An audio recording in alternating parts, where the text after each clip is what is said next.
तू झूठी मैं मक्कर এবং রকি ও রানী কি প্রেম কাহিনীর কথা মনে আছে নিশ্চয়, যেখানে প্রথম মুভিটির ভূমিকা জুড়ে রয়েছে ব্রেকআপ কনসালটেন্সি এবং দ্বিতীয় মুভিটির একটা নির্দিষ্ট সময়কাল জুড়ে রয়েছে রবীন্দ্রনাথ ঠাকুর।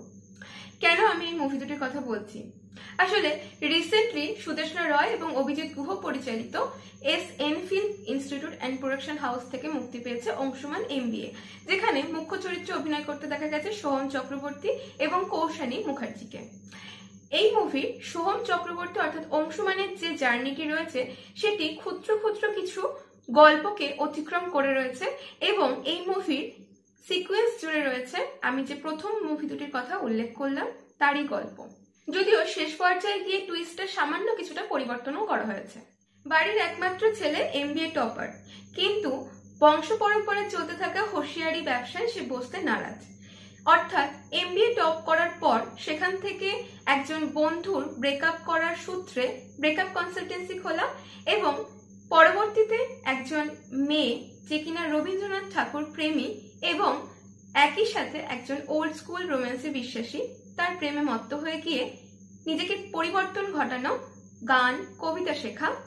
তথাপি গল্প শিফট করে প্রেমিকার দাদার বিয়ের বিচ্ছেদ করাতে গিয়ে নিজের কোম্পানির রুলস ব্রেক করে তাদের মিল ঘটিয়ে দেওয়া এবং গল্পের অংশুমানের বাবা অসুস্থ হয়ে পড়লে তারই চিকিৎসারত অবস্থায় অবর্তমানে লুকোনো কর্মজীবনের ধাঁচে এবং বংশ পরম্পরায় চলতে থাকা সেই হুঁশিয়ারি ব্যবসার দায়ভার গ্রহণ দিয়ে একটা টুইস্টের মাধ্যমে শেষ হয় গল্পটি। টুইস্টটি আসলে একটু ডিফারেন্ট। টক্সিক রিলেশনশিপ ব্রেক করার এই যে জার্নিটা সে করে আসছে সেই মানুষটাকে এখন চেঞ্জ করে সম্পর্কে মিল ঘটাতে হচ্ছে এবং একই সাথে তার বংশ পরম্পরায় চলতে আসা ব্যবসার অর্থাৎ কোম্পানির দায়িত্বভারও নিতে হচ্ছে।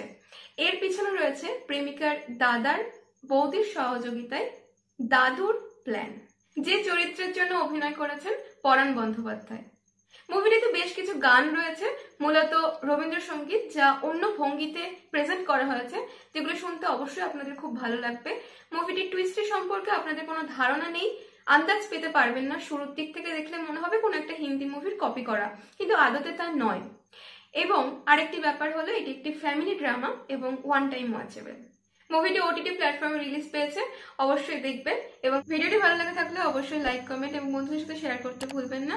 চ্যানেল নতুন হয়ে থাকলে এবং নতুন মুভির আপডেট পেতে চ্যানেলটি অবশ্যই সাবস্ক্রাইব করে রাখবেন। দেখা হচ্ছে পরের ভিডিওতে। ভালো থাকুন, অসংখ্য ধন্যবাদ।